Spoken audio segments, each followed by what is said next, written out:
Aku ada pantun nih, lontong Medan, pakai kuah santan. Makanya sambil santai di taman.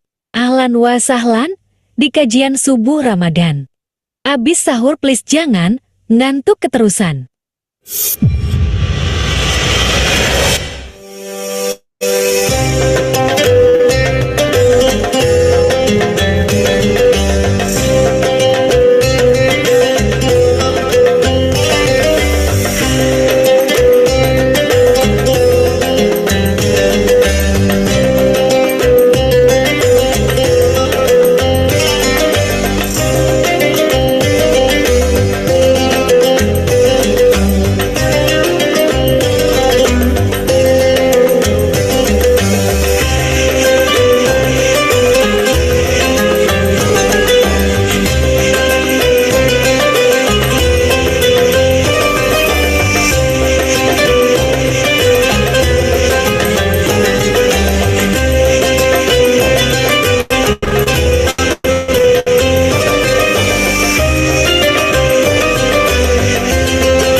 Baik, Bismillahirrahmanirrahim. Terdengar suaranya? Terdengar ya? Oke. Assalamualaikum warahmatullahi wabarakatuh. Waalaikumsalam warahmatullahi wabarakatuh.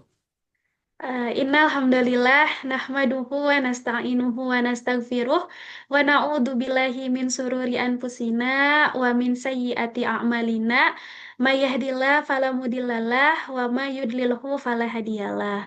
Asyhadu an la ilaha illallah wahdahu la syarika lah wa asyhadu anna Muhammadan abduhu wa rasuluh alladzi la nabiyya ba'dah amma ba'du.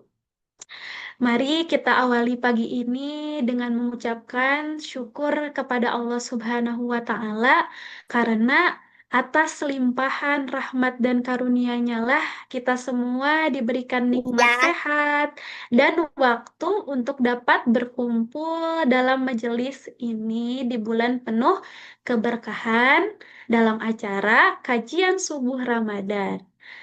Persembahan dari Ahwat Alatif dengan tema Wanita, Rumah, dan Ramadan. Salawat serta salam tercurah limpahkan kepada junjungan kita yaitu Nabi Muhammad Sallallahu Alaihi Wasallam. Tak lupa kepada keluarganya, kepada sahabatnya, kepada tabiin atba'ut tabiin, dan sampailah kepada kita selaku umatnya. Amin ya robbal alamin. Baik, Bismillah. Perkenalkan, nama saya Gina ini.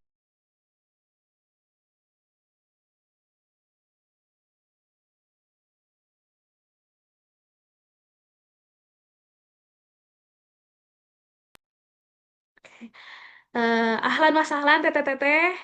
Terima kasih banyak sudah berkenan meluangkan waktunya untuk mengilmui diri bersama-sama dengan kami Ahwat Alatif. Insya Allah program ini berlangsung selama 20 hari pertama Ramadan via Zoom setiap hari ba'da subuh. Sudah Ramadan keberapa ya teteh-teteh? Sekarang insya Allah Ramadan yang ke-14. Masya Allah berarti tinggal 6 hari lagi ya teteh-teteh. Tetap semangat, terus perbaharui niatnya dan semoga teteh-teteh, uma-uma semuanya sehat ya dalam keadaan semangat mengilmui diri. Baik, izin untuk mengingatkan kembali ya, teteh-teteh, uma-uma semuanya terkait tentang adab bermajelis ilmu selama mengikuti kajian subuh Ramadan ini.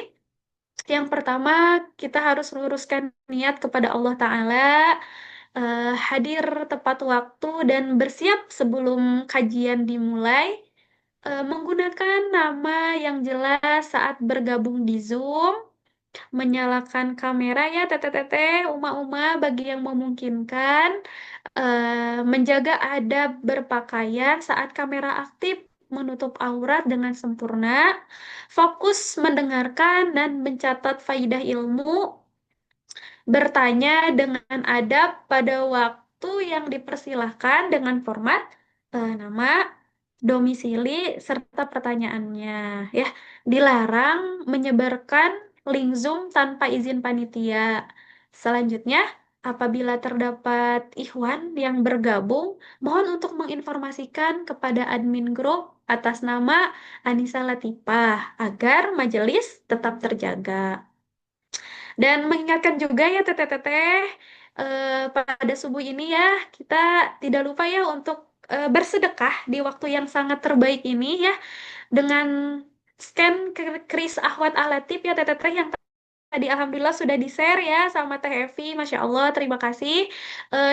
Yang ada di kolom komen dan grup kajian. Dan silahkan untuk bisa menyalakan kamera sekali lagi ya, yang memungkinkan dan menggunakan virtual backgroundnya yang sudah dibagikan bagi yang memungkinkan ya. Baik teteh-teteh, sebelum kita memulai gitu ya, agar majelis kita kali ini diberikan keberkahan, kelancaran, teteh-teteh bisa ya untuk membuka mushafnya, surat Al-Ahzab ya, ayat 31 sampai ayat 35 ya. Yang insya Allah, mari kita akan menyimak bersama-sama pembacaan ayat suci Al-Quran yang akan dilantunkan oleh Teh Hanifah. Nah, kepada Teh Hanifah kami silahkan. Bismillahirrahmanirrahim. PPT Osman mulai dibuka surat Al-Ahzab ayat 100, ayat 31 sampai 33 ya. أعوذ بالله من الشيطان الرجيم. بسم الله الرحمن الرحيم. ومن يقنط منكن لله ورسوله منكن لله ورسوله وتعمل صالحا نؤتها أجرها مرتين وأعتدنا لها رزقا كريما. يا نساء النبي لستن كأحد من النساء لستن كأحد من النساء إن اتقيتن فلا تخطئن بالقول فيطمع الذي في قلبه مرض وقل قولا معروفا. وقرنا في بيوتكن ولا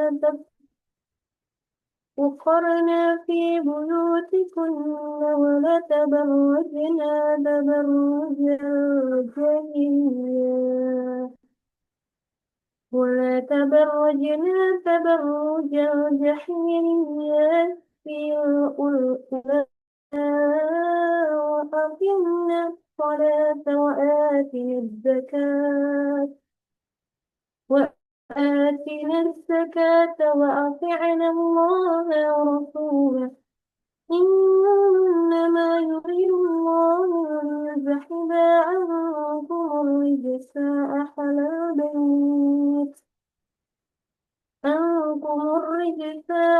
البيت ويطهركم تطهيرا. صدق الله العظيم. Itu akhir saya kembali kepada Teh Junaini. Iya, Teh Hanifah. Jazakillah khairan katsiro ya Teh, sudah membacakan ayat suci Al-Qur'annya. Alhamdulillah, Maha benar Allah dengan segala firman-Nya. Semoga keberkahan terus mengalir ya untuk yang membaca, begitu juga yang mendengarkan. Amin ya robbal alamin. Baik, teteh-teteh, sebaik-baiknya ilmu itu yang dipahami diamalkan dan disampaikan kembali. Teteh-teteh juga bisa mencatat ya resume dan disebarluaskan kebermanfaatannya dengan tag Instagram Ahwat Alatif. Nah, semoga Bismillah, semoga Allah meridhoi ya perjalanan ilmu kita. Amin ya robbal alamin. Baik, teteh-teteh, silakan untuk mengambil posisi duduk yang sangat ternyamannya ya agar ketika kita menerima materi bisa dengan fokus gitu ya. Kemudian diinfokan kembali ya untuk sesi tanya jawab. Silahkan untuk bisa di drop terlebih dahulu ya teteh-teteh di kolom komentar. Nanti ketika pemateri telah selesai menyampaikan ilmunya, insya Allah pertanyaannya akan dibahas ya seperti biasa. Sebelum kita memulai ya teteh-teteh seperti biasa ya kita akan mendokumentasikan terlebih dahulu ya kajian hari ini ya teteh-teteh. Bagi teteh-teteh mohon izin ya kita foto bareng-bareng dulu bersama dengan pemateri ya. Bagi yang belum diaktifkan kameranya boleh diaktifkan terlebih dahulu. Insya Allah. Ya, oke. Sudah siap teteh-teteh? Oke. Eh, kita foto satu, dua, tiga. Oke. Sekali lagi, teteh-teteh. Satu, dua, tiga. Masya Allah. Sekali lagi ya, teteh-teteh. Satu, dua, tiga. Oke. Masya Allah. Sekali lagi, sekali lagi. Satu, dua, tiga. Oke. Zazaki, Zazakumullah, teteh-teteh. Sudah ya.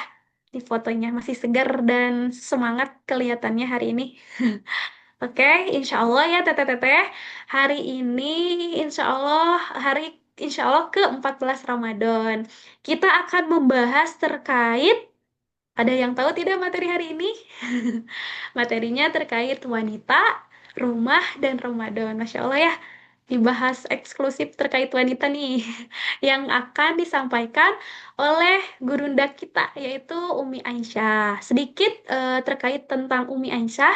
Umi Aisyah ini merupakan asatidzah dan pembina Ahwat Alatif. Beliau juga aktif mengisi liko atau halakoh yang ada di Bandung dan pengajar bahasa Arab.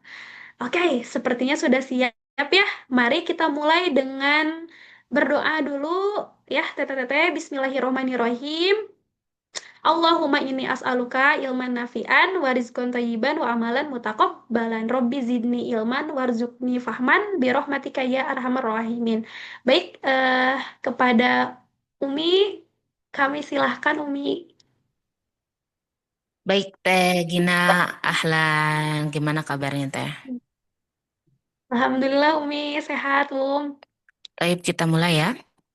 Bismillah. Bismillahirrahmanirrahim. Assalamualaikum warahmatullahi wabarakatuh. Alhamdulillah hamdan kathiran tayyiban mubarakan fih. Kama yuhibbu rabbuna wa yardah. Ashhadu an la ilaha illallah wahdahu la syarika lah. Wa ashhadu anna Muhammadan abduhu wa rasuluhu la nabiyya ba'dah. Allahumma salli wa sallim wa barik wa an'im ala sayyidina wa habibana wa qudwatuna Muhammad sallallahu alaihi wasallam wa ala alihi wa ashabihi wa man tabi'ahum bi ihsanin ila yaumil qiyamah. Subhanaka la ilma lana illa ma 'allamtana innaka antal alimul hakim wa tub alaina innaka antat tawwabur rahim. Ya Hayyu Ya Qayyum birahmatika nastaghis aslih lana sya'nana wa la takilna ila nafsina tarfata ain. Amma ba'd. Insyaallah ya ini sudah hari ke-14. Kayak waktu tuh nggak kerasa banget ya, Masya Allah Ahmad. Yang mudah-mudahan dari hari pertama ya Allah Subhanahu wa taala berkenan memberikan kepada kita kesempatan semua untuk selalu memperbaiki diri, mengilmui diri. Mudah-mudahan kualitas Ramadan kita di tahun ini lebih baik dibandingkan sebelum-sebelumnya. Hari ini insya Allah kita akan membahas wanita, rumah, dan Ramadan. Ya, kita ingin menjadikan kita rumah kita itu sebagai tempat jihad kita ya. Mudah-mudahan ya, walaupun tidak semua dari Antuna mungkin di sini sudah menikah, tapi mudah-mudahan siapapun dari kita bisa meraih surga dari urusan domestik yang ada di rumahnya. Tapi sebelum itu, ya, Umi pengen membuka pagi hari ini dengan sebuah cerita tentang Umar bin Khattab dan istrinya. Di kisah ini memang tidak tertulis secara jelas ya, istri Umar ini yang mana gitu ya, Ahwat. Namun singkatnya suatu hari ada seorang sahabat gitu ya yang mendatangi Umar bin Khattab yang ketika itu kondisinya Umar bin Khattab sudah menjadi khalifah ya. Jadi ceritanya ini di saat Umar bin Khattab menjadi khalifah. Seorang sahabat memiliki masalah lah ya dengan istrinya. Ya namanya rumah tangga nggak mungkin nggak ada masalah. Maka permasalahan ini oleh sahabat ini ingin ia adukan kepada khalifah, kepada Umar bin Khattab. Maka pergilah dia menuju rumah Umar. Ketika sudah sampai di depan rumah Umar dan dia hendak mengucapkan salam ya, tanpa sengaja dia mendengar dari dalam rumah istrinya Umar lagi ngomel ya. Khas lah ya. Kayaknya ummahat yang ada di ruang Zoom ini tahu betul deh gimana dia kalau ngomel gitu kan ya. Wah, segala diomongin gitu kan ya. Sama nih, istri Umar juga deh sama perempuan sama kayak kita. Ngomel, ngomong gitu ya. Dan sahabat ini mendengar Umar diem. Tidak ada satu patah kata pun keluar dari Umar gitu kayak nggak ngebantah, nggak apa. Padahal Masya Allah kita tahu siapa Umar. Yang Umar tuh coba deh ya siap. Coba kalian deskripsikan lah satu kata lah dengan apa ya? Satu kata yang bisa kalian tulis tentang Umar. Menurut kalian tuh kayak gimana Umar? Ya, kita pengen tahu nih tipe-tipe suami seperti apa sih Umar teh? Sok, Umi tunggu. Umar tuh kayak gimana sih? Oke, kalau dari Umi itu Umar itu tegas. Oke, tegas. Umar itu ditakuti bahkan oleh setan kan. Itu kan berarti dia itu bukan sembarang laki-laki, bener gak? Karena setan aja takut itu sama Umar. Yang Rasul itu pernah mengatakan kalau ada nabi setelahku, jadi kalau misalnya Rasul itu bukan nabi terakhir, kalau ada nabi setelahku berarti sepeninggal Rasul, kata Rasulullah, maka Umar yang akan menjadi nabi. Jadi kalau seandainya setelah Rasul tuh akan ada nabi lagi, maka Umar yang akan jadi nabi. Kebayang ya sama kalian. Ini cuman bilang tegas aja nih, nggak ada lagi yang komen. Iya, memang Umar tegas. Tapi kebayang ya sama kalian, seorang Umar yang ya anggaplah menakutkan lah ya. Tadi dengan ketegasannya. Jadi dia sepertinya bukan tipe laki-laki yang takut istri gitu. Tapi di hari itu, Masya Allah, iya sosoknya berwibawa, berwibawa banget, Masya Allah Umar tuh. Saking berwibawanya, ya ibaratnya kalau Umar bicara tuh orang diem gitu. Berani, ya Umar tuh sangat berani ya. Gak tak, ibaratnya apa sih yang dia takuti? Malah orang takut gitu sama Umar. Setan aja takut gitu sama Umar. eh Kan sebelum Islamnya keberanian Umar itu terkenal dengan kalau apa ya, dikenal dengan ketika sudah proses apa ya namanya dakwah Rasul udah mulai itu kan udah beberapa tahun. Umar tuh mulai gemes itu kayak aduh ini masalah nih gitu kan. Maka langkah beraninya Umar ketika me, apa ya ibaratnya Umar tuh mengawasi eh, lalu Umar akhirnya mengambil keputusan dari apa yang terjadi ketika itu, maka langkah berani yang diambil oleh Umar adalah Umar membawa pedangnya, lalu dia hendak membunuh Rasulullah SAW. Karena bagi dia sumber masalah itu di Rasul gitu, bagi dia waktu itu sebelum masuk Islam. Walaupun dia tahu resikonya kalau dia membunuh Rasulullah, dia akan dibunuh. Setidaknya oleh satu siapa ya, satu atau berapa orang dari Bani Hashim. Ya karena dulu tuh kan terkenal ya. Mereka itu ketika ada orang di baninya tersakiti, mereka tuh akan membalas, akan balas dendam lah gitu. Dan berani Umar tuh mengambil resiko. Karena bagi Umar kalau Rasul meninggal, dakwah terhenti, dan permasalahan yang ketika itu terjadi gonjang-ganjing di Mekah beres. Menurut Umar begitu. Dan beraninya Umar mengambil keputusan bahwa oke nggak apa-apa, saya harus berkorban.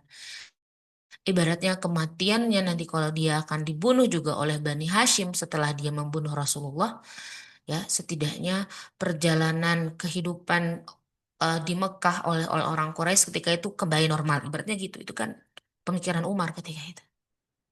Ya, yang sampai disitulah sebenarnya ya waktu di mana Umar bin Khattab nanti akan masuk Islam. Yang jelas pokoknya Masya Allah Umar tuh. Jadi kayak kita berpikir gak mungkin seorang Umar akan diam di hadapan seorang perempuan. Bener gak? Iya, karena tadi dia tegas, dia berwibawa, dia berani, dia adil, dia bijaksana. Kayak yang hari ini kalau ada laki-laki kayak gitu tuh, anggapannya tuh dia nggak boleh takut istri gitu. Kalau dia diam tuh dia takut istri. Tapi kisahnya ketika itu Umar diam. Istrinya ngomel, didengerin, Umar nggak bales. Padahal ibaratnya bagi Umar bisa banget ya untuk setidaknya menjawab satu patah dua patah kata gitu dari omelan istrinya. Sahabat yang ketika itu hendak datang untuk mengadukan urusannya dengan istrinya mengurungkan niat. Karena lah ya gimana saya mau curhat ke Umar gitu kan, mau ngomong ke Umar masalah ini, masalah istri. Lah istrinya Umar juga lagi marahin Umar gitu. Dan Umar diam gitu kan. Ya, tapi dia sempat mengetuk satu kali dan Umar dengar ada orang yang mengetuk. Ya, sahabat itu memutuskan untuk pergi. Ya, sudahlah pergi aja gitu. Ya, tapi karena tadi Kadung Umar tahu ada yang mengetuk ya, Umar membukakan pintu dan melihat ada sesosok orang yang sudah hendak pergi meninggalkan rumah Umar. Dipanggil lagi sama Umar. Ya, dipanggil dan ditanya apa urusannya gitu. Mendatangi Umar tuh mau apa gitu kan. Ya orang itu mengatakan sejujurnya bahwa dia datang untuk mengadukan urusan dia dengan istrinya. Tapi saya sendiri mendengar engkau diam gitu. Engkau juga lagi punya masalah sama istri gitu kan. Istrinya terdengar lagi ngomel-ngomel gitu. Lagi marahin Umar. Ya, dan ini di sini menariknya cerita ini tuh adalah jawaban Umar bin Khattab. Umar menjawab tiga hal yang membuat Umar diam di depan istrinya.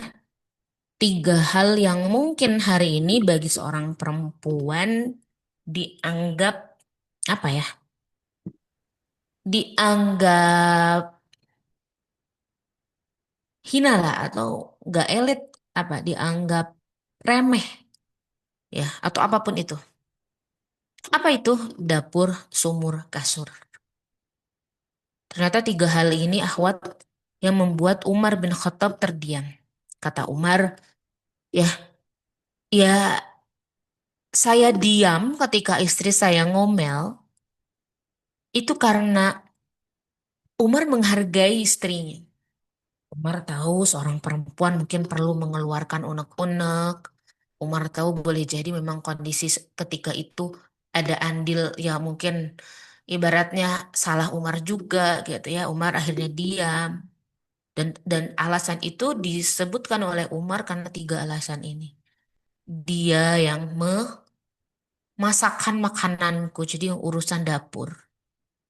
Jadi yang membuat aku kenyang, yang ngurusin perut aku gitulah ya, itu istri.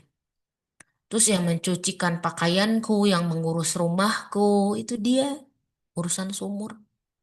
Lalu kata Umar yang menjagaku dari kemaksiatan, itu juga dia, yaitu urusan kasur. Ya, jadi dapur sumur kasur yang mungkin hari ini jadi hal yang gak dilirik oleh banyak wanita kebanyakan hari ini. Karena menganggap urusan ini tuh kayak urusan apa sih gak elit gitu. Kayak kalau perempuan cuma ngurusin dapur sumur kasur tuh dia itu bukan perempuan hebat gitu. Nah, hari ini ya kita harus merubah mindset itu. Bahwa urusan dapur sumur kasur itu sejatinya kalau di kisah ini kita sebut alasan Umar bin Khattab diam dan menghargai istrinya, memuliakan istrinya itu karena urusan dapur sumur kasur. Ya. Jadi kalau kita sebenarnya nih kalau kalau tema pagi hari ini mau kita pecah dengan detail wanita, terus rumah, terus Ramadan ini kan sebenarnya jadi ada tiga tema ya. Tapi tiga tema besar ini mau kita ambil bagian dari hal intisarinya yang bisa kita singkatkan lah ya. Karena kalau kita ngomongin rumah, kita tahu rumah itu apa, Ahwat. Kalian tahu arti rumah? Ya, kita tahu bahwa rumah itu tempat tinggal, tempat berteduh. Tapi sejatinya bagi seorang muslimah, ini tuh bukan sekedar rumah rumah tinggal secara fisik. Karena apa? Karena rumah itu memiliki kedudukan yang agung, terhormat. Bahkan memiliki kedudukan yang strategis bagi kehidupan seorang wanita muslimah. Ya, karena rumah itu kalau kita artikan eh, rumah itu akhwat dari akar yang sama dari apa dengan ketenangan. Dari sakana, sakinah dan maskan. Ya, kita tahu maskan. Maskan itu al-maskan, tempat tinggal. Yang orang Arab sering mengatakan tempat tinggal itu adalah al-maskan. Berarti rumah itu harus jadi tempat yang mendatangkan kedamaian dan kebahagiaan dan ketenangan hati, bener gak? Karena tadi al-maskan dengan sakinah, jadi rumah dengan ketenangan itu dari akar kata yang sama. Ya, jadi rumah itu sejatinya menjadi tempat kita sebagai seorang perempuan meraih ketenangan. Masya Allah ya. Jadi rumah itu bukan sekedar rumah bagi kita sebagai seorang muslimah. Rumah itu harus jadi tempat paling aman dan tempat yang paling terjaga ya. Jadi tempat wanita untuk menjaga kehormatan, harga dirinya, ketenangan hatinya ya, itu ada dari rumah. Makanya tadi di surah Al-Ahzab ayat 33 yang dibacakan sama Teh Hanifah, Di situ kita lihat ada ayat waqarna fi buyutikunna wala tabarrujna tabarrujal jahiliyatil ula. Kan ayat waqarna fi buyutikun ini tuh perintah yang diturunkan oleh siapa? Oleh Allah Subhanahu wa Ta'ala yang menciptakan kita, yang paling tahu tentang kemaslahatan bagi kita. Dan salah satu perintah yang diperintahkan oleh Allah kepada wanita adalah berdiam dirinya dia di rumah. Jadi rumah itu sejatinya bukan penjara buat kita. Bukan yang akhirnya membuat kita merasa terkukung. Ya, tapi harusnya menjadi istana atau bahkan benteng perlindungan bagi kita semua wanita. Ya, dan rumah itu juga menjadi tempat pertama, tempat utama seorang wanita menanamkan adab, iman, nilai-nilai Islam kepada anak-anaknya. Menjadi al-madrasatul ula. Ya, madrasatul ula. In a'adattaha a'adatta sya'bal a'la. Ini kan jadi hal yang istimewa ya, akhwat. Kita ini jadi madrasah pertama, sekolah pertama bagi anak-anak. Dan rumah itu juga bukan sekedar rumah, akhwat, bahkan menjadi tempat ibadah yang paling utama. Karena kita tahu ya, di hadisnya bahwa rumah itu tempat terbaik wanita untuk sholat. Ya, jadi kalau kita ingin rumah kita ini menjadi tempat di mana keberkahan itu diturunkan, ya kita melakukan ketaatan di dalam rumah itu. Ya, ya. Jadi rumah itu sejatinya bagi kita adalah pusat ketaatan, tempat kita mendidik generasi, tempat kita berlindung dan tempat kita meraih kemuliaan atau ridho Allah Subhanahu wa Ta'ala. Jadi rumah itu bukan sekedar rumah buat kita. Ya, jadi ketika hari ini kita ngomongin wanita, ngomongin rumah, dan khususnya Ramadan, ya, hari ini ya kita mengingatkan ya, sama-sama saling mengingatkan bahwa mungkin banyak dari wanita yang merasa tidak nyaman atau merasa ya nggak, misalnya ada lah gitu sedikit sesuatu terjadi di hatinya ketika dia harus menyiapkan sahur, mencuci piring berkali-kali, ngurusin anak, yang dia merasa kok kayaknya ibadahnya kurang gitu, kayak apa sih gitu, nggak Ramadan ibaratnya gitu ya, nggak Ramadan, nggak di bulan-bulan lain kerjaan aku tuh cuman ini gitu. Jadi ngerasa bahwa urusan domestik di rumah itu menjadi salah satu penghalang dia mendapatkan pahala di Ramadan. Ya, ngerasa aduh nggak bisa terawih gitu ya, nggak bisa apa, nggak bisa apa gitu. Padahal kan pintu surga itu bukan dari sekedar tarawih, tilawah, sholat kita, tapi setiap lelah kita di dapur itu pun adalah zikir yang insya Allah menjadi penggugur dosa bagi seorang perempuan. Ya, jadi Allah Subhanahu wa Ta'ala yang paling tahu kemaslahatan bagi kita memerintahkan kepada perempuan untuk menetap di rumah mereka. Ya, karena itu rumah itu menjadi tempat yang paling selamat dan tentu lebih memelihara dirinya. Ya, kalaupun perlu keluar, jangan kita tabarrujal jahiliyatil ula. Jangan kita keluar dalam kondisi tabarruj. Bagaimana dulu orang-orang jahiliyah. Itu berarti kita ini harus punya perbedaan ya antara kita dengan orang-orang biasa ketika keluar rumah. Sebentar akhwat. Umi izin ini kayaknya harus ke toilet sebentar ya. Ya boleh silakan. Insya Allah sambil menunggu Umi ya teteh-teteh gimana saum Ramadan ke-14-nya masih semangat?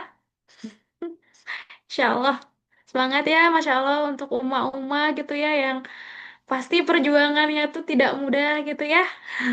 Harus mempersiapkan hal-hal yang memang, Masya Allah, harus dipersiapkan gitu ya. Boleh tuh Uma-Uma hari ini masak apa untuk sahur keluarganya?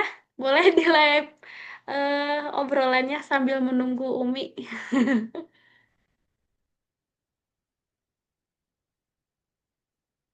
teramaikan. Insya Allah relate banget ini teh. Masya Allah, Syafakilah Teh Santi, semoga lekas sembuh ya Teh.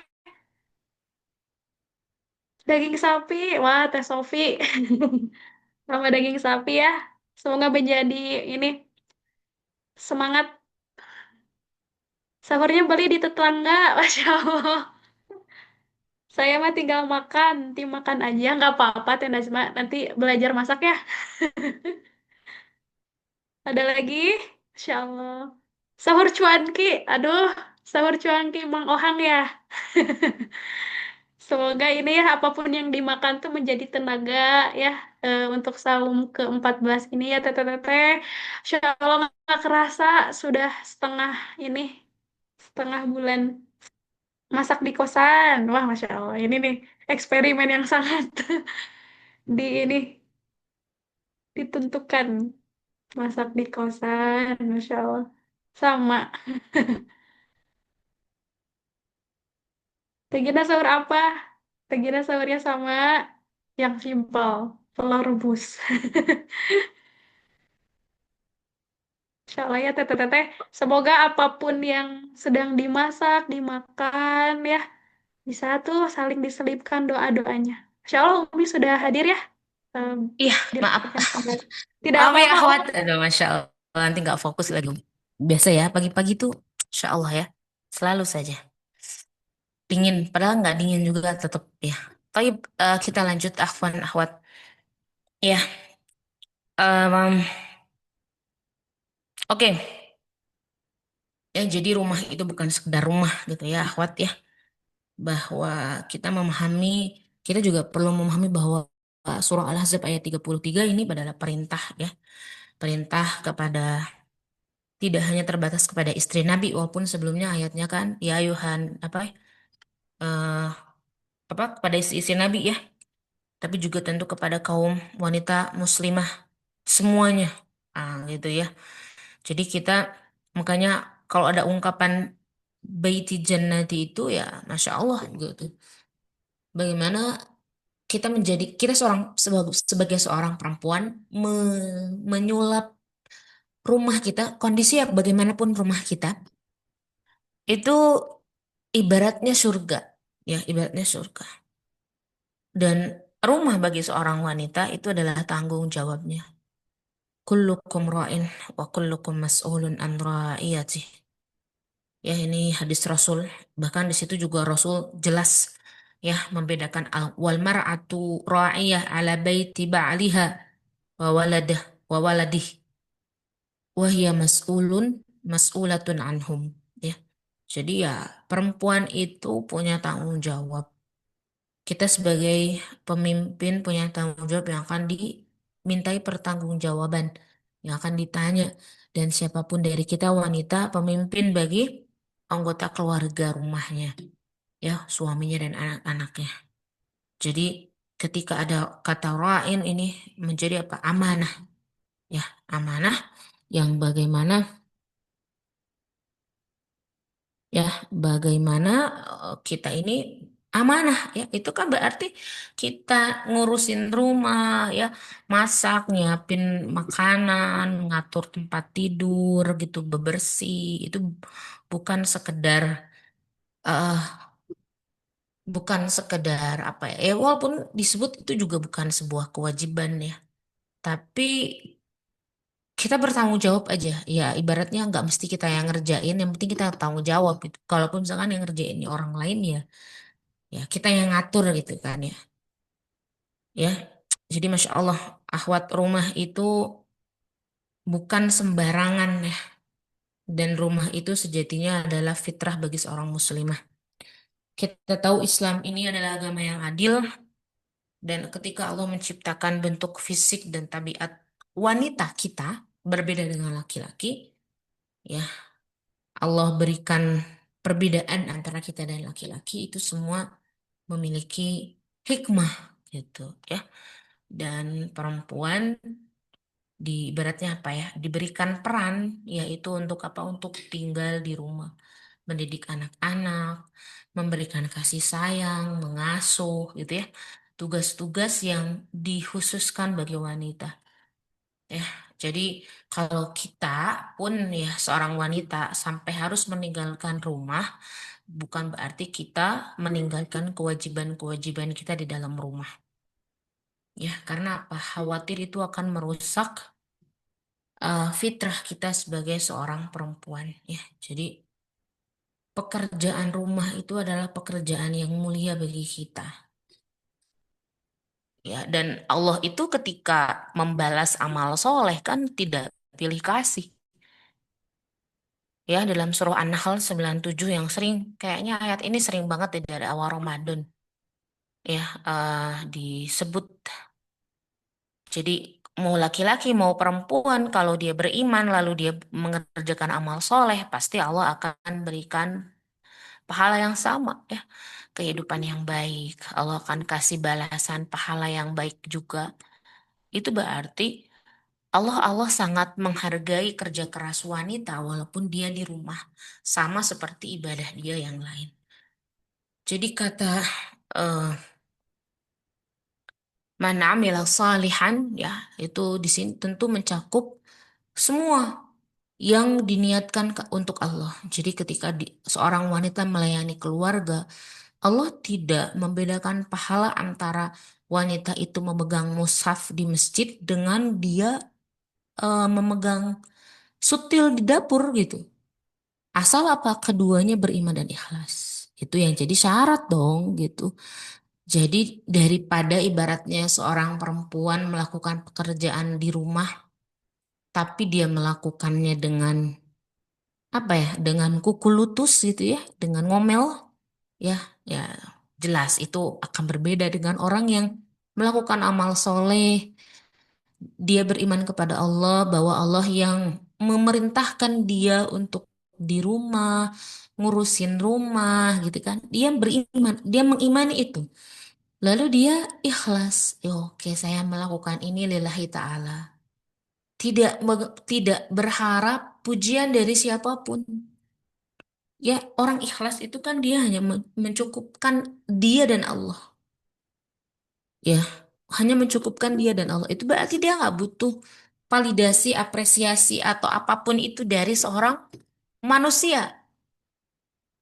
Ya, dia nggak butuh itu.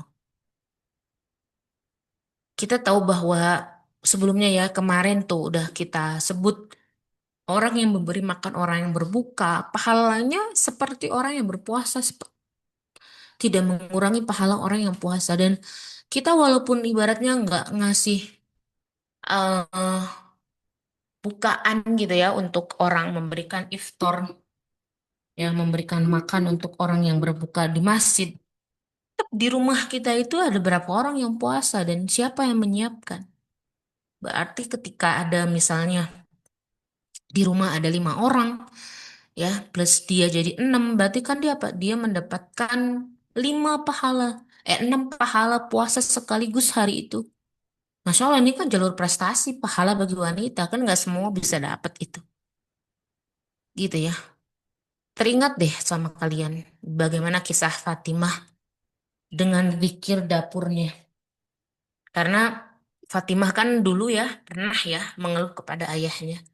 Kita tahu Fatimah radhiyallahu anha, putri tercinta Rasulullah Shallallahu Alaihi Wasallam, itu pernah ngeluh sama ayahnya karena tangannya kasar, badannya capek. Akibat apa? Ngurusin rumah, giling gandum, ngurus rumah sendirian.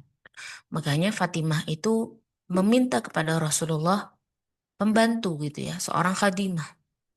Yang ketika itu memang kan Ali belum mampu memberikan itu ya.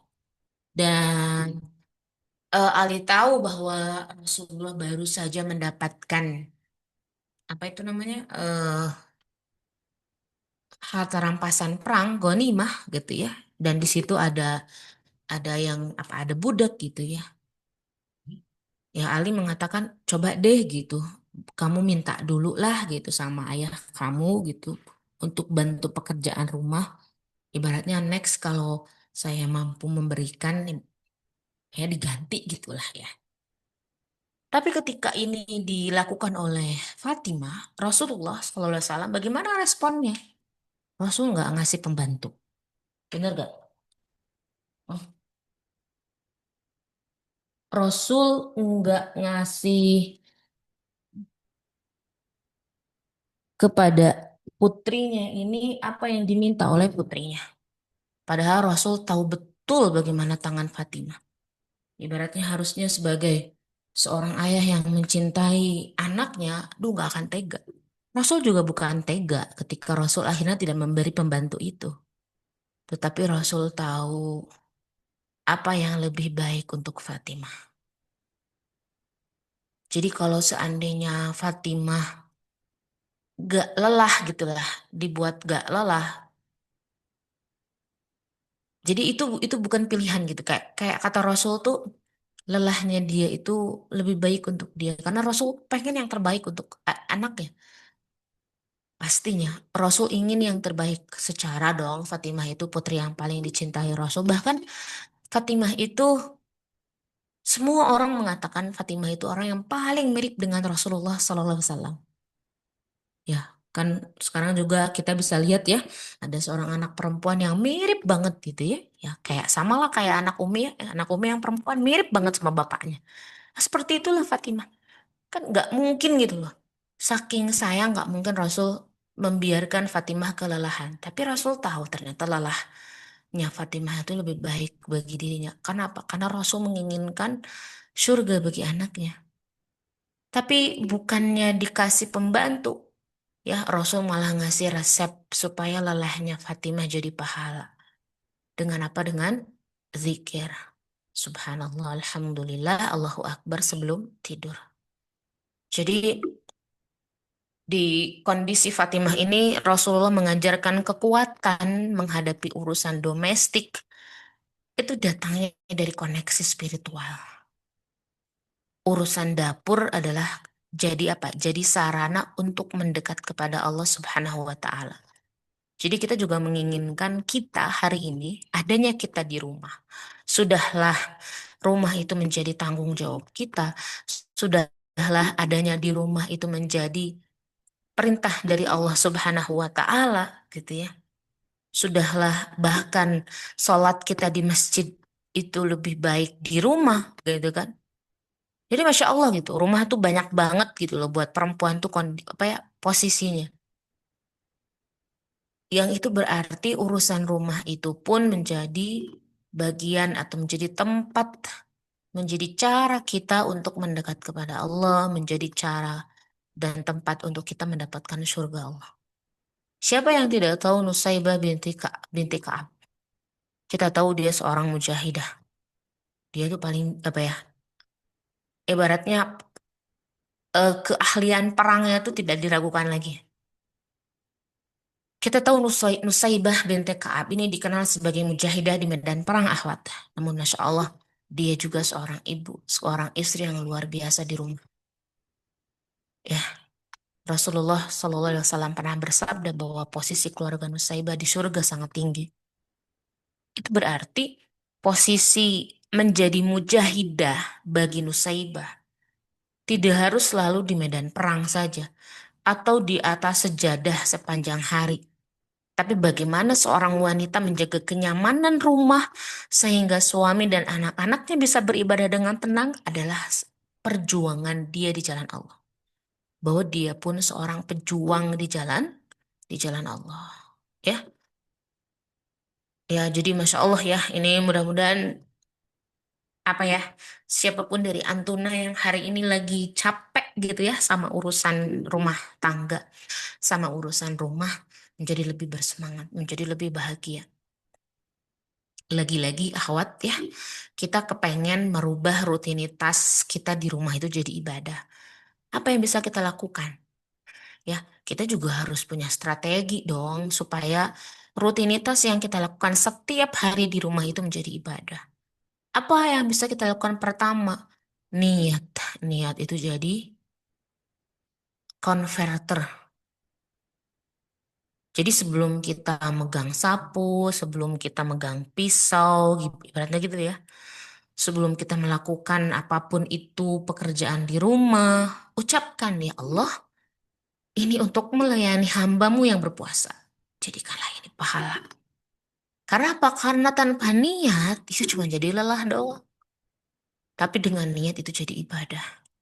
Jadi kita harus selalu piawai dalam menjaga niat kita melakukan pekerjaan rumah apapun. Ya, padahal kan ketika kita nyapu, ya kebayang berapa debu yang kita hilangkan dari rumah. Dan kita isi sambil menyapu rumah itu dengan zikir yang sebelumnya sudah kita niatkan bahwa ya Allah, saya niatkan apa yang akan saya lakukan ini sebagai bentuk saya ya beratnya menghilangkan duri dari jalan atau supaya orang yang ada di rumah ini nyaman dan hamba tahu bahwa engkau itu menyukai kebersihan, maka jadikan apa yang hamba lakukan ini sebagai ibadah. Sambil setelah itu setiap kita ibaratnya meayunkan tangan kita, di situ ada zikir kita. Ya, jadi kita juga harus menjadikan rumah kita itu tempat kita berzikir. Jangan biarkan mulut kita tuh diam. Gunakan waktu buat ketika kita masak, lagi ngiris bawang, lagi cuci piring, itu sebagai apa? Tempat waktu kita murojaah, ya, eh menambah hafalan, ya, zikir, sambil dengerin podcast, kajian misalnya, sambil sholawat dan sebagainya. Kita bisa banget menjadikan rutinitas rumah kita ini ya menjadi tempat kita mendapatkan pahala. Ya. Oke, tadi di dapur itu siap ya, kita tahu bahwa dapur itu juga jadi tempat kita dapat pahala. Tapi bukan berarti kita ini menghabiskan waktu kita semua untuk di dapur. Maka ya supaya waktu kita nggak habis di dapur ya tentu kita juga harus eh apa namanya melakukan manajemen ya, mungkin mempersiapkan bahan makanannya untuk seminggu sekali biar waktu kita bisa kita gunakan yang lain untuk tilawah ya, waktu kita jadi lebih hemat kalau kita food prep dulu misalnya. Terus kita juga belajar kalau anak-anak sudah mulai besar, kita juga ada delegasi tugas, bagi tugas. Ya, bukan berarti ketika kita mengatakan rumah ini adalah tempat kita mendapatkan pahala, bukan berarti semua harus kita kerjakan sendiri, lalu pada akhirnya kekulutus gitu ya, ngomel dan sebagainya. Tapi kita juga ajak suami, ajari anak-anak untuk berbagi tugas. Ya, karena ini juga termasuk pendidikan karakter. Dan tentu sekaligus ibaratnya sarana kita untuk mempererat kasih sayang antara anggota rumah gitu ya. Gitu. Jadi kita juga menjadikan pekerjaan rumah ini menjadi sarana pendidikan. Ya, anak laki-laki yang dari kecil sudah belajar melakukan pekerjaan rumah, dia akan jadi anak yang cerdas. Ya, ya jadi akhwat, jalan pintas kita untuk ke surga itu bukan hanya selalu melalui rakaat panjang sholat kita, bukan dari tilawah kita berjuz-juz, tapi tentu melainkan melalui keridhaan suami dan anak-anak yang merasa tenang di rumah karena sentuhan tangan kita. Ya, jangan sedih kalau tangan kita berbau bawang gitu ya. Karena boleh jadi bau itulah yang lebih wangi dan dari minyak kasturi di hadapan Allah. Lelahmu harus lillah. Dan dapurmu adalah medan jihadmu. Rumahmu adalah medan jihadmu. Mari kita jadikan dapur sumur kasur yang itu jadi tanggung jawab kita menjadi tempat kita meraih surga kita. Ya, selalu ucapkan terima kasih kepada diri kalian. Terima kasih sudah hebat ngurus rumah hari ini, gitu kan ya. Selalu ingatkan Allah sayang kamu, gitu ya. Jadi kita juga tetap ya perlu ya memberikan semangat kepada diri kita sendiri. Kalau kita sebut kemarin sedekah, ya kita ngomongin sedekah yang kemarin ya. Ya kita kan ngomongin sedekah tuh kemarin. Jangan lupa sedekah yang paling pertama harus kita lakukan adalah sedekahnya kalian ke diri kalian sendiri.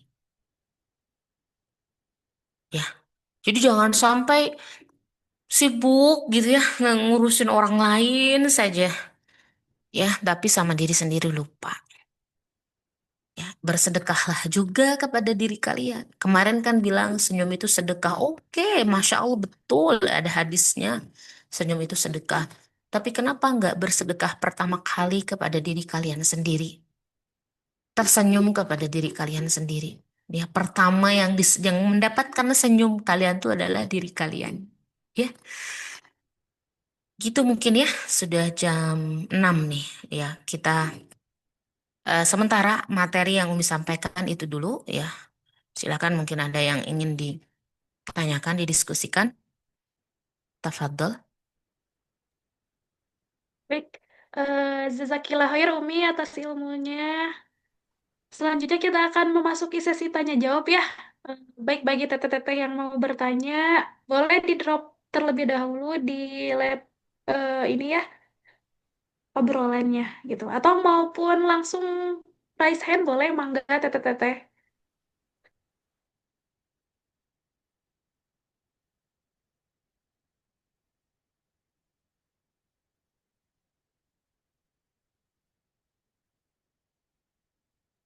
Ya, oke.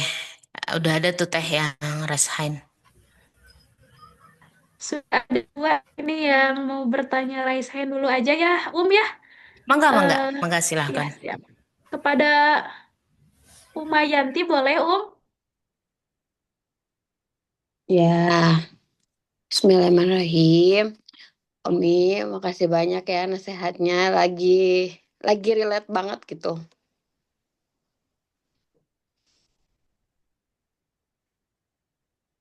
Bentar, Mi. Ya gimana?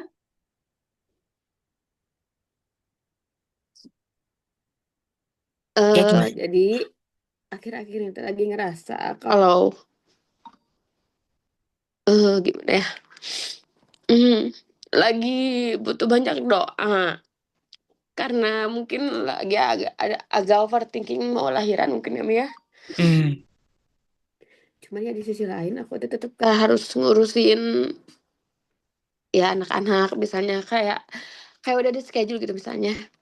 Iya. Aku mau berdoa nih misalnya mau qiyam malam-malam gitu ya. Tapi kalau udah lo kebangunnya misalnya jam 3.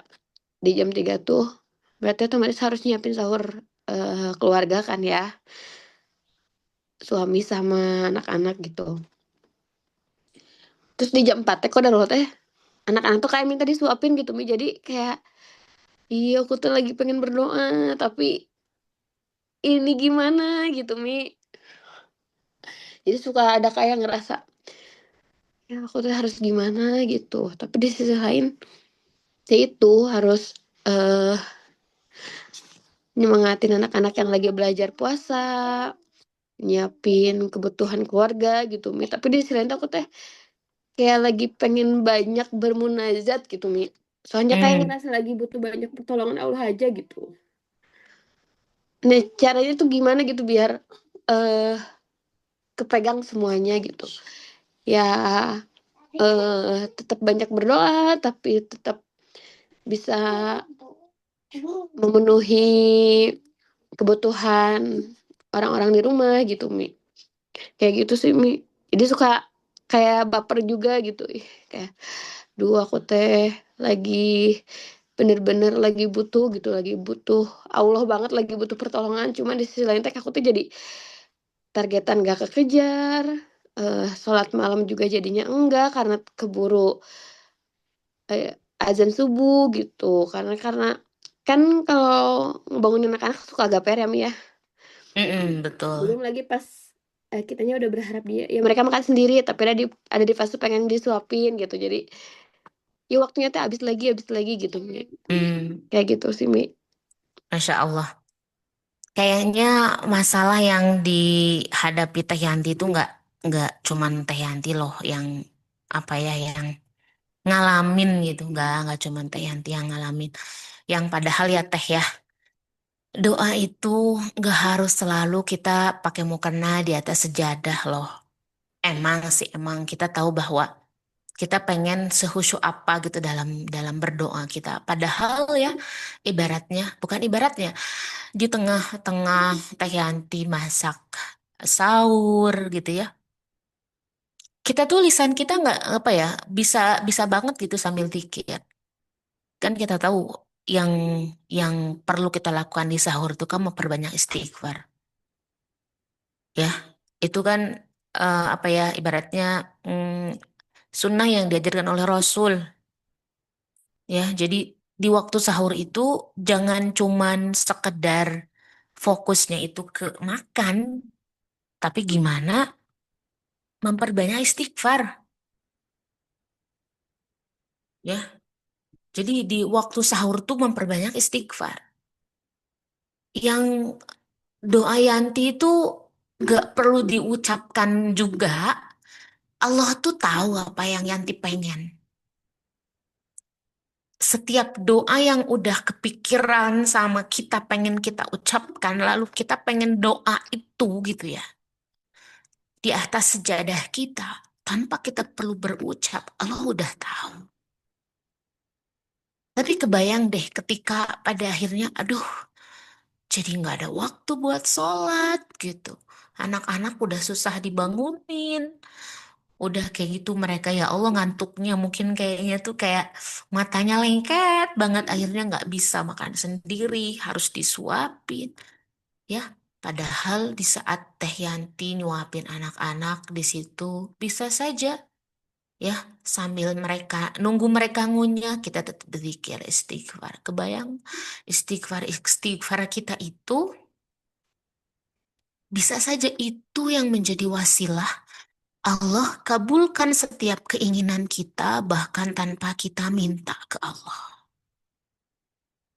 Jadi kita belum doa, kita belum minta, kita belum belum mengucapkan ya Allah apa gitu yang kita inginkan. Belum terucap, masih tersimpan dalam hati gitu.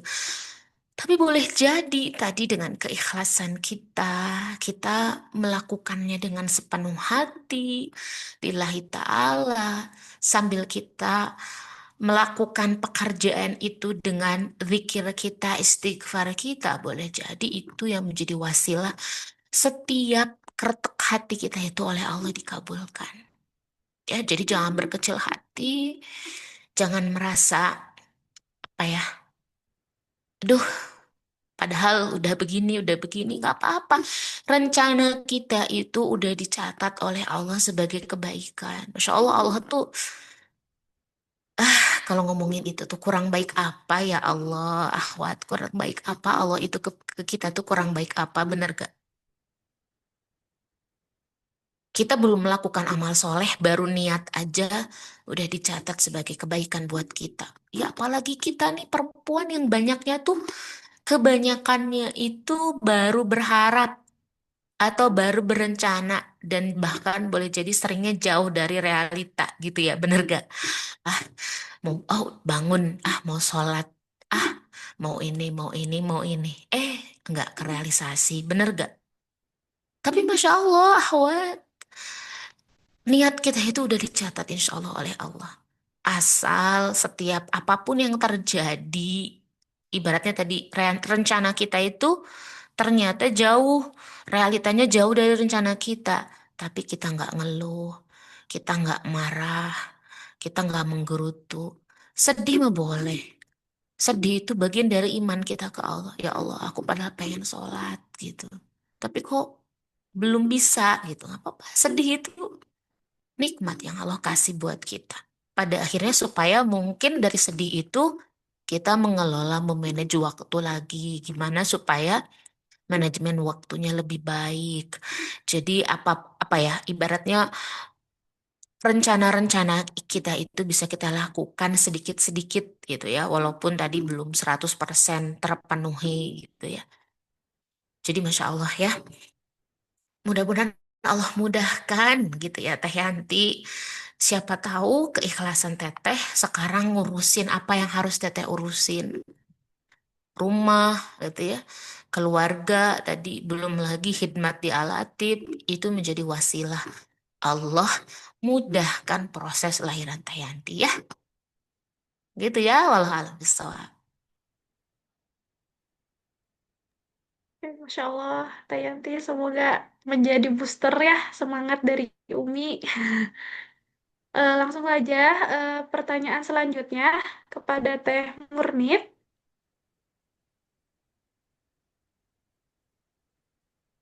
Assalamualaikum Teh.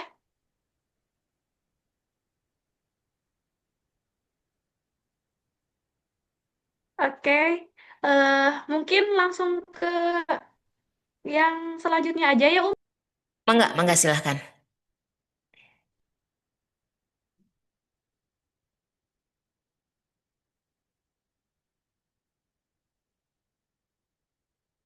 Hmm,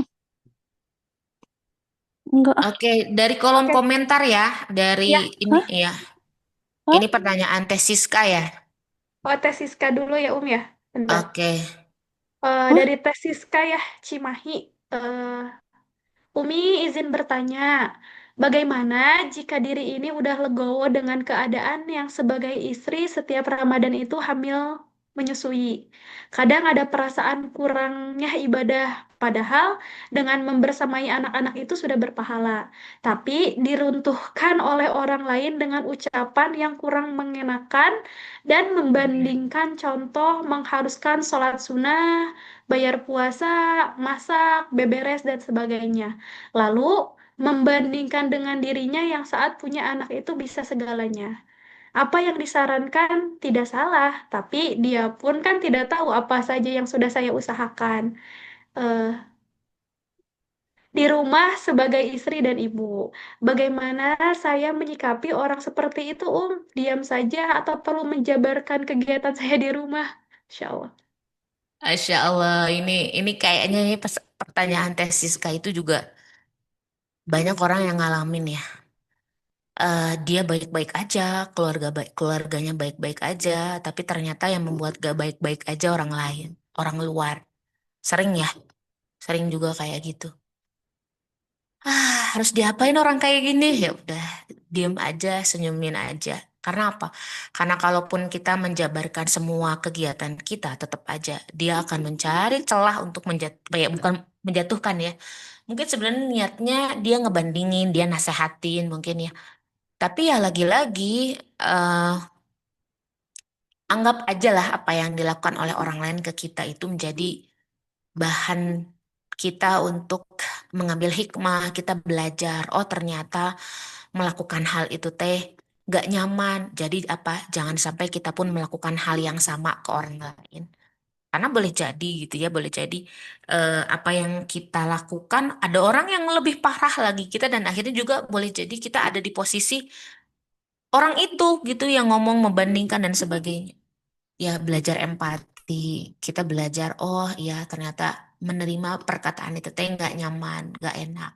Berarti saya juga next time kalau ketemu orang yang kita pengen komentar, kita pun berpikir panjang untuk apa ya mengucapkan perkataan-perkataan, kalimat-kalimat yang berusaha untuk tidak membuat orang lain sakit hati. Hanya saja kan ya sakit hati orang itu juga pilihan dia ya. Karena boleh jadi selembut apapun kita bicara, sebenar apapun nasihat yang kita berikan, kalau orang itu menutup diri untuk menerima nasihat itu ya jatuhnya dia akan sakit hati. Ya kita juga berusaha lah untuk kita juga tidak sakit hati kepada orangnya. Kita husnudzon, oh orang ini tuh pengen kita lebih baik gitu, makanya dia bandingkan. Dulu aku hamil tetap puasa, dulu aku menyusui juga tetap puasa. Kamu nih lemah banget gitu doang aja nggak mampu gitu ya. Mungkin ada kan ucapan seperti itu dan sebagainya. Apa yang harus kita lakukan? Udah diam saja, senyum aja. kita bisa jawab. Insya Allah doakan ya Teh, mudah-mudahan saya bisa mengikuti saran Teteh atau mudah-mudahan saya bisa lebih kuat kayak Teteh. Masya Allah Teteh hebat, sudah selesai. Ya, jangan sekali-kali memasukkan rasa tidak nyaman di hati kita terhadap orang lain. Ya, karena boleh jadi tadi ada setan yang ya, ikut ya di nasihat itu yang akhirnya mungkin membuat kita yang mendengarnya sakit hati, nggak enak sama orang itu, jadi gak suka, jadi gak respect sama orang itu. Ya, sebisa mungkin kita tolak ucapan-ucapan negatif yang dibisiki-bisiki setan ke hati kita. Walaupun ya tadi, kita nih hari ini juga harus belajar bahwa kita nggak bisa membandingkan diri kita, hidup kita dengan orang lain harus sama. Kita mungkin mampu. Boleh jadi orang lain tadi nggak mampu seperti kita, tapi kita tadi nggak pernah tahu perjuangan apa yang sudah dilakukan oleh orang lain. Makanya memang jangan sesekali, jangan sampai kita ini juga menghina, mencemooh orang-orang yang bermaksiat. Ya, doakanlah gitu kan. Karena boleh jadi orang-orang yang bermaksiat di luaran sana, mungkin dia juga sebenarnya lagi berjuang untuk jadi baik. Tapi dia belum menerima tempat, belum dapat tempat untuk dia jadi lebih baik. Atau dia nggak tahu gimana caranya jadi baik gitu. Doakan, ya. Jangan, apa ya, jangan mencemooh. Kayak, ih apa sih, kayak apa gitu ya. Kita menghina orang. Ya karena kita nggak pernah tahu perjuangan seseorang, ya. Dari sini kan kita belajar berempati gitu ya, akhwat ya. Dan mungkin kita lagi diuji sama Allah, keikhlasan kita. Kita juga udah kita ambil positifnya aja. Kita evaluasi. Oh, sebenarnya saya ini sudah sejauh mana ikhtiar saya gitu dalam dalam rumah tuh sejauh mana. Apa apa mungkin sebenarnya saya juga mampu seperti dia, cuman belum pernah dicoba ya gitulah ya. Kita mensikapi dengan dengan positive thinking kita ya, husnuzon kita gitu ya. Kalau kalau enggak ya udahlah biarin aja. Memang siapa dia sih? Dia nggak bantuin kita juga ya. Dia nggak ngebantuin kita di rumah. Dia juga nggak ngebiayain rumah kita. Bener gak ya? Dia nggak ngebiayain dapur kita gitu ya. Kalau tapi dia aja ngebiayain. Sudahlah apa ya? Yang bisa kita lakukan cuma senyum supaya apa? Kita tidak memasukkan rasa benci di dalam hati kita. Gitu ya, wallahu a'lam bishawab. Oke, ini ada pertanyaan dari Teh Nazila. Ya, ini ada pertanyaan dibacain lagi, ya. Oke, Eh Gini, katanya. Masya Allah. Bentar, Umi, saya selalu berdoa kalau nanti saya menikah, saya nggak mau kerja di luar. Cita-cita saya malah sekarang mau jadi ibu rumah tangga aja, Mi, mau berkarya di rumah. Soalnya menurut saya kalau kerja di luar lebih banyak menyita waktu untuk bisa banyak ibadah dan lain-lain. Kadang malah suka nangis kalau pulang malam banget nih, kayak capek banget. Apalagi udah 2 hari ini sahurnya telat nih. Kemarin pas imsak dan sekarang pas subuh pengen jadi ibu rumah tangga aja. Cara sambil nangis, karena emotnya Cuma kadang suka pada bilang mending kerja katanya. Jadi sebenarnya fitrahnya wanita muslimah itu bagaimana, Mi? Katanya. Masya Allah. oh Masya Allah ya. Oke, Teh Nadila, Umi doakan mudah-mudahan Allah segera berikan jodoh terbaiknya ya untuk Teteh. Dan tentu memberikan kondisi yang paling baik, yang terbaik buat Teteh. Ini tuh apa ya, menjawab pertanyaan Teteh itu banyak yang perlu dibahas juga ya. Tentang kerja, tentang perempuan dan sebagainya. Tapi gini deh, kalau ada yang bilang mending kerja, ya mungkin orang ini ada di posisi dia nggak kerja itu dia nggak nyaman. Mungkin karena gara-gara dia nggak kerja dia nggak punya duit, gara-gara nggak kerja dia nggak punya ibaratnya kebebasan finansial yang dia bisa beli apa aja mau apa gitu ya dia punya duitnya. Setiap orang punya pendapat yang ibaratnya bebas lah, terserah pendapat dia mau bilang apa. Tapi tadi Masya Allah, pertanyaan Teteh itu udah paling benar gitu. Sebenarnya fitrah wanita muslimah itu harus bagaimana? Jadi memang pola yang harus kita biasakan dalam diri kita ketika kita nemu masalah apapun dalam hidup kita, balikin dulu. Sebenarnya Islam itu memandang seperti apa nih masalah ini? Sebagaimana sekarang Teteh pengen, kalau udah nikah mau jadi ibu rumah tangga aja, mau di rumah, ternyata pada bilang udah mending kerja. Kan ini ada dua hal yang harus dipilih ya sama Teteh. Masya Allah, Teteh sudah benar nih ngebalikinnya. Sebenarnya fitrah wanita muslimah itu dalam Islam seperti apa sih?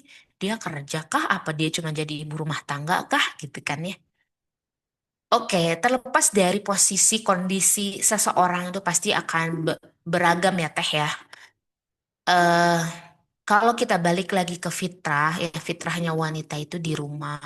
Fitrahnya wanita itu nggak cari kerja, nggak cari nafkah, bukan cari kerja, tapi dinafkahi. Sebenarnya fitrah wanita muslimah itu. Fitrah wanita itu dilindungi, fitrah wanita itu dilayani. Itu sebenarnya fitrah wanita. Cuman kondisi hari ini jauh dari fitrahnya, bener gak? Kondisi hari ini jauh dari harusnya. Banyak wanita hari ini yang harus menafkahi dirinya sendiri. Padahal dalam Islam itu sebagai seorang wanita kita tuh dinafkahi seumur hidup kita. Hanya yang menafkahinya berganti-ganti gitu. Ketika kita kecil lahir yang menafkahi kita ayah kita gitu kan. Ketika sudah menikah yang menafkahi suami. Kalau suami nggak ada, ayah nggak ada saudara ayah, berarti ada paman, ada uwa, ada kakek, ya yang harus menafkahi kita. Kalau nggak ada mereka, ada saudara laki-laki. Kalau nggak ada saudara laki-laki, ada negara. Tapi kan kondisi hari ini tidak ideal sebagaimana syariat Islam. Bener nggak Teh? Ya, nggak ideal. Kita nggak bisa hari ini ngomong ke negara, tolong saya wanita, saya nggak punya wali yang menafkahi saya, tolong nafkahi saya. Oh, ya nggak mungkin, bener gak? Kita harus struggle sendiri, kita harus cari kita harus menafkahi diri kita sendiri. Tapi masya Allah ya, itu qadar loh, ya. Tapi bagaimana kita berusaha apa ya, ibaratnya menjadikan kondisi apapun yang terjadi kepada kita itu jadi kondisi terbaik gitu. Kalaupun kita harus kerja, kita milih kerja di mana. Ya, kalaupun kita harus keluar rumah, bagaimana kita keluar rumah, itu kan kita yang pilih. Bener gak? Karena kondisi, ibaratnya gini, eh takdirnya nggak bisa kita ganti. Kayak takdirnya nggak ada yang menafkahi saya. Ayah saya udah meninggal misalnya. Paman, uwa, kakek juga nggak mungkin nafkahin saya. Biqadarillah saya nggak punya saudara laki-laki.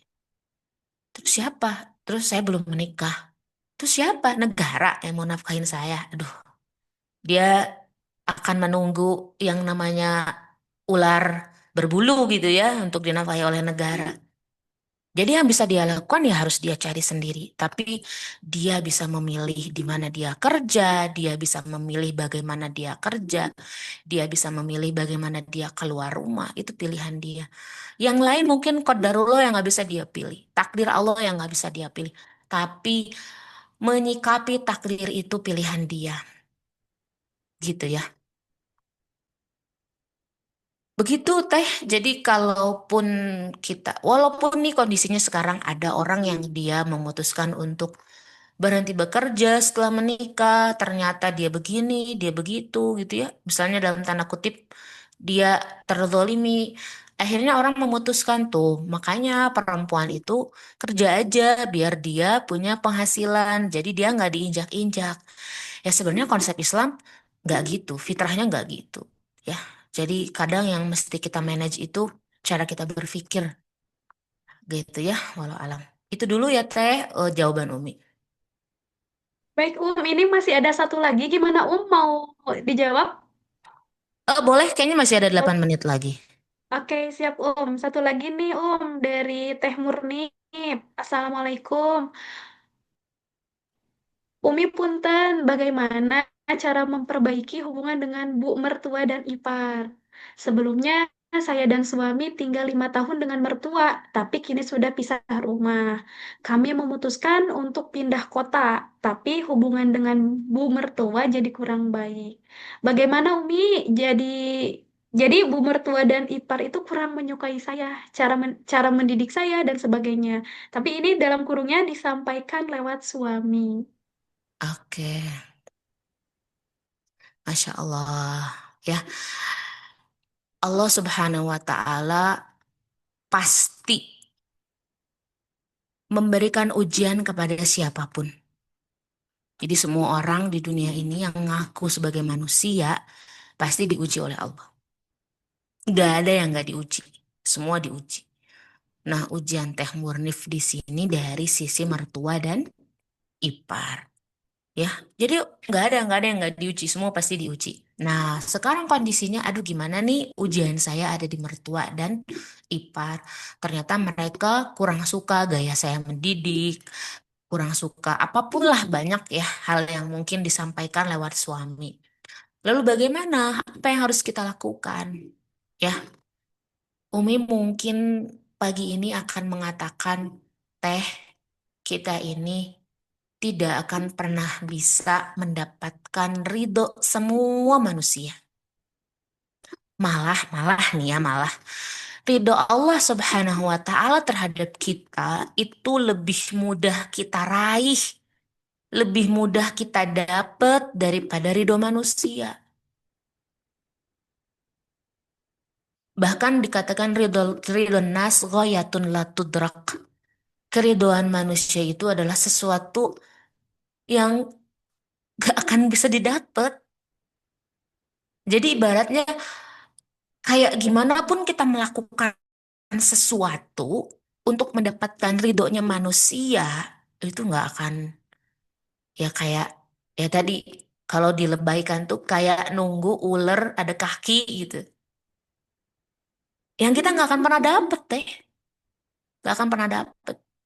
Mencari keridoan mertua dengan kita ngikutin semua keinginannya. Mencari keridoan ipar dengan kita mengikutin semua keinginannya. Sampai kapanpun ridho itu nggak akan bisa kita dapet. Namanya manusia, nggak ada puasnya. Jadi apa yang bisa kita lakukan? Ya, kita lakukan sebaik mungkin yang bisa kita lakukan.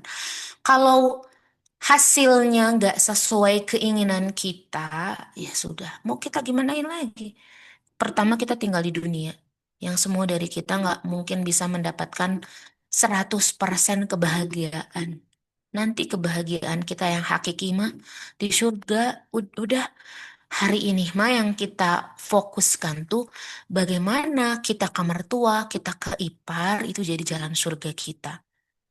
Lakukan yang terbaik yang bisa teteh lakukan. Lakukan yang terbaik yang teteh mampu lakukan. Jangan melakukan sesuatu di luar kemampuan kita. Tadi mencari keriduan manusia mah nggak ghayatun la tudrak. Susah dapatnya. Nggak bisa. Kita nggak bisa memenuhi semua keinginan manusia supaya semua manusia ridho sama kita, nggak bisa. Ya, tapi lakukan yang terbaik bisa. Ya sudah, kalaupun nggak suka, ya nggak apa-apa. Yang penting ketika kita mendidik anak, kita tahu. Kita mendidik anak dengan ilmu, nggak asal. Dan lagi-lagi apa yang kita lakukan akan balik ke kita. Ya kita mendidik anak begini, ya akan mendapatkan hasilnya kita. Ya akan menikmati hasilnya kita. Ya berarti apa? Ya kita harus jadi orang yang tegas gitu. Yang pasang kacamata kuda, gak peduli omongan orang kiri kanan. Yang penting saya sudah yakin dengan apa yang saya lakukan ini yang terbaik. Udah gas, gas aja lakukan terus. Ya, mertua ipar gak suka ya nggak apa-apa. Ya, memang mau gimana? Gitu ya. Kita bisa melakukan apapun lah. Dan tentu yang paling mudah untuk meraih keridhaan seseorang itu memang dari sisi harta. Kayaknya nggak mungkin ya semua orang tuh kalau nggak dikasih apa kalau dikasih hadiah nggak suka. Semua pasti suka. Jadi memang salah satu cara kita untuk meraih hati orang yang diajarkan oleh Rasul adalah memberi hadiah. Ya udahlah, kita mah sebisa mungkin kita memberikan hadiah dari perhatian kita. Kita selalu menanya, Bapak ibaratnya mempertanyakan kabar. Kita selalu ngirim makanan, ngirim uang gitu ya. Lakukan apa yang bisa kita lakukan untuk meraih hati mertua. Kalaupun nggak dapat-dapat ya sudah. Ya itu segitu sudah kemampuan kita. Dan kita balik lagi ingat bahwa keriduan manusia itu adalah keriduan yang akan sulit kita dapat. Jadi daripada kita sibuk, capek, habis waktu nyari ridho manusia, mending kita nyari ridho Allah. Gitu ya Teh, Masya Allah, semangat Teh Murni. Mudah-mudahan Allah mudahkan. Mudah-mudahan di Ramadan ini Allah lembutkan hati mertua dan ipar Teteh hingga mereka menerima dengan lapang apapun yang Teteh lakukan. Ya Allah lembutkan hati-hati mereka. Gitu ya Teh, Masya Allah, wallahu a'lam bishawab. Insya Allah, Umi, hatur nuhun. Jazakillah khairan katsira, atas ilmunya, atas jawaban pertanyaan-pertanyaannya, Baik, Alhamdulillah ya. Terima kasih kepada teteh-teteh juga atas antusiasnya gitu ya untuk mengikuti kajian subuh pada pagi ini gitu ya. Masya Allah, Alhamdulillah pagi ini kita sudah mendapatkan ilmu ya. Baik teteh-teteh yang belum menikah gitu ya, perannya menjadi anak ataupun teteh-teteh yang sudah menikah gitu ya, menambah kekuatan untuk menjalani peran dengan sebaik-baiknya. Dan insya Allah apapun ilmu yang telah Umi berikan kepada kita pasti akan bermanfaat sekali teteh-teteh untuk perjalanan kita di dunia ini gitu ya. Izin menyampaikan kembali sedikit kesimpulan gitu ya dalam kajian hari ini gitu ya Ternyata menjadi wanita itu merupakan suatu amanah ya. Peran yang sangat istimewa, peran yang sangat mulia dari Allah Subhanahu wa Ta'ala, sehingga wanita itu identik dengan rumah gitu ya. Bahkan rumah itu memiliki kedudukan yang strategis bagi kehidupan muslimah gitu ya. Rumah itu dari akar sakana maskan, jadi tenang. Jadi rumah menjadi tempat ketenangan untuk muslimah, menjaga kehormatan, itu ada di rumah gitu ya. Rumah itu tempat pertama kita menanamkan adab kepada anak-anaknya. Rumah itu menjadi tempat ibadah terbaik untuk wanita sholat, menjalankan perannya gitu. Bahkan di rumah itu adalah salah satu bentuk tanggung jawab seorang wanita dalam menjalani perannya gitu ya. Baik, teteh-teteh, semoga apapun yang kita kerjakan sebagai muslimah itu eh, terus kembali lagi karena niat Allah Ta'ala. Mungkin itu ya yang saya bisa simpulkan untuk subuh ini gitu ya teteh-teteh. Alhamdulillah kajian subuh kali ini telah selesai kita laksanakan. Jazakumullah khairan kasiron kepada pemateri yaitu Umi Aisyah. Semoga Allah sehatkan, semoga Allah ridhoi, semoga Allah berikan langkah-langkah yang terbaik untuk Umi ya yang selalu mendampingi kita gitu ya agar tidak salah arah dalam menjalani kehidupan di dunia ini gitu ya. Terima kasih juga kepada eh, Teh Hanifah ya yang sudah membacakan ayat suci Al-Quran dan terima kasih juga nih kepada teteh-teteh terhebat yang selalu hadir, selalu memperbaharui niat gitu ya untuk eh, menimba ilmu bersama-sama. Dan tidak lupa juga kita terima kasih kepada kolaborator yang sudah support ya narasumber dan materi yang luar biasa ini. Terima kasih kepada Bengkel Diri, Hujan Sapir, dan terima kasih juga ini kepada media partner yaitu Bersama Bermakna, Tulisan Ensa, dan Happy Bandung. Ya, teteh-teteh. Alhamdulillah, mari kita tutup dengan istighfar bersama-sama. Astagfirullahaladzim, astagfirullahaladzim, astagfirullahaladzim. Doa kifaratul majelis. Subhanakallahumma wa bihamdik. Asyhadu an la ilaha astagfiruka wa atubu ilaik. Ya, wassalamualaikum warahmatullahi wabarakatuh. Saya atas nama tim panitia yang bertugas mohon maaf atas segala kendala ataupun yang terjadi selama kajian berlangsung. Dan saya ucapkan sampai ketemu lagi dan selamat melanjutkan aktivitas setiap harinya. Ya, wabillahi taufik wal hidayah. Wassalamualaikum warahmatullahi wabarakatuh. Waalaikumsalam warahmatullahi wabarakatuh.